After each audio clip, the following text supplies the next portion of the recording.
Thank you అండి. ఎస్కేన్ గారు sir trailer looks బాగుందండి. Trailer looks good. మీరు చూసారు ఎప్పుడే వచ్చారు? చూసా. ఓకే. సో ఇలాంటి చిన్న సినిమాలకి మీరు మారుతి గారు సపోర్ట్ చేసి రిలీజ్ చేయడం అనేది అభినందించాల్సిన విషయం. అండ్ చాలామంది కొన్ని రోజులుగా ప్రభాస్ ఫ్యాన్స్ రాజాసాబ్ అప్డేట్ గురించి ఈగర్లీ అందుకే వెయిట్ వచ్చారా చేస్తున్నారు. మీరు? సో అంటే ఏంటి, కొంతమంది ఏమో హీరో అప్రూవల్ లేదు, ఇంకా అప్రూవల్ కావాలంటున్నారు. కొంతమంది దేనికి ఏమో సినిమాకా? టీజర్ అండి, ఆ, టీజర్ రెడీ అయిపోయింది, హీరో ఆ. అప్రూవల్ కావాలంటున్నారు. కొంతమంది ఏమో విఎఫ్ఎక్స్ ఇంకా డిలే ఉంది అంటున్నారు. సంథింగ్ అసలు ఏంటి రాజాసాబ్ అప్డేటు, టీజర్ ఎప్పుడు ఎక్స్పెక్ట్ చేయొచ్చు, స్టేటస్ ఏంటి? రాజాసాబ్ పీపుల్స్ మీడియా విశ్వప్రసాద్ గారు చాలా ఆయన బ్యానర్లోనే వన్ బిగ్గెస్ట్ బడ్జెట్ ఫిల్మ్గా రూపొందిస్తున్నారు.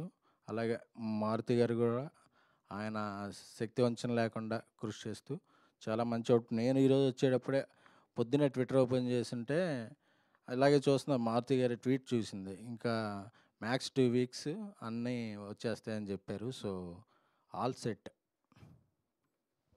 నిఖిల్ గారు. నిఖిల్ నిఖిల్ హలో. ఇంతకుముందు మీరు చేసిన క్యారెక్టర్స్ అన్నీ ఒక ఎత్తు అయితే, ఇందులో మీరు చేస్తున్న క్యారెక్టర్ ఇంకొక స్టెప్కి మేము ఫార్వర్డ్ తీసుకెళ్తుందని చెప్పాలి.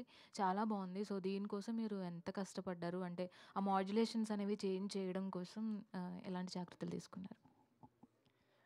ఆ, అంటే ఇంతకుముందు వాటికి దీనికి అసలు కంపారిజన్ లేదండి. నేను అన్నీ చిన్నప్పుడు క్యారెక్టర్స్ చేసుకొచ్చాను ఇప్పటి వరకు.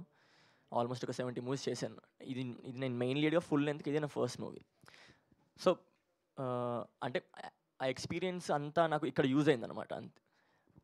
All the very best. Nikhil garu. Nikhil hi. అపరిచితుడు ఎన్నిసార్లు చూసారు? ఇప్పుడు నా చిన్నప్పుడు చూసాను ఒక 2 సార్లు అంతే. సో అపరిచితుడిలో ప్రకాష్ రాజ్ అంటే విక్రమ్ గారి స్టైల్లో సో వేరియేషన్ చూపించడం ట్రైలర్ చూస్తే అర్థమవుతుంది. డిఫరెంట్ ఒక యాక్టర్ వేరియేషన్ చూపించడానికి ఎలా కష్టపడతాడు అనేది ఒక ఎగ్జాంపుల్గా విక్రమ్ గారు చేశారు. సో దాన్ని ఇన్స్పిరేషన్ ఏమైనా ఉందా యాక్ట్ చేయడం కోసం? ఓన్లీ డైరెక్టర్ చెప్పిన మూమెంట్లో చేసుకుంటూ వెళ్ళారు? ఇన్స్పిరేషన్ అంటూ అంటే చాలా క్యారెక్టర్స్ ఉంటాయండి. ఇప్పుడు ఒక సినిమానే కాదు, ఇప్పుడు ఫైట్ క్లబ్ అని ఇంకో సినిమా హాలీవుడ్లో కూడా ఒక సినిమా ఉంది. అన్నిటిలోంచి రెఫరెన్సెస్ కొన్ని తీసుకుంటాం. సో అంటే ఎవరు చూస్తాము, ఇప్పుడు క్యారెక్టర్స్ చూస్తాము, ఎవరి మోడ్యులేషన్, ఎవరి బాడీ లాంగ్వేజ్ వాళ్ళది. ఇంకా అంటే దీనికి తగ్గట్టు దీనికి నేను ఎంత చేయగలుగుతానో నేను అలా చేశానండి. సో డైరెక్టర్ గారు, సో అంటే ఇట్లాంటి సైకలాజికల్ థ్రిల్లర్ వెనుక ఏదో ఒక సో చాలా ఇంపార్టెంట్ పాయింట్ ఉంటుంది. సో అందరూ ఏమనుకుంటారంటే అంటే సూపర్ న్యాచురల్ థ్రిల్లర్స్ లేదంటే డ్రగ్ అడిక్ట్ ఏదో అనుకుంటారు. సో జనరల్గా ఏంటంటే ఒక ఎంబీబీఎస్ స్టూడెంట్ సో తన అలవాట్లు అవన్నీ కూడా చూస్తే సో అయితే డ్రగ్ అడిక్టా లేకపోతే ఏదన్నా సూపర్ న్యాచురల్ థ్రిల్లర్ అనిపిస్తుంది. అసలు ఏ పాయింట్ ఆఫ్ వ్యూలో దీన్ని మీరు రాజుగారు ప్రొడ్యూసర్ రాజుగారు కథ చెప్పినప్పుడు ఏ పాయింట్ ఆఫ్ వ్యూలో దీన్ని తీసుకెళ్ళాలనుకుంటున్నారు? ఇది సూపర్ న్యాచురల్ థ్రిల్లర్ అండి. ఒక రకంగా అదే గోస్ట్ ఫిల్మే, డౌట్ లేదు. కాకపోతే ఏంటంటే దానికి డిఫరెంట్ పాయింట్ ఆఫ్ వ్యూస్ ఉంటాయి. అది ఏంటనేది క్లైమాక్స్లో మేజర్ ట్విస్ట్ ఉంటుంది అనమాట. ఆ మేజర్ ట్విస్ట్ తోటి మనకి ఇది సూపర్ న్యాచురల్ థ్రిల్లరా సైకలాజికల్ థ్రిల్లరా ఏంటి అనేది మనకి అక్కడ క్లారిటీ వస్తుంది.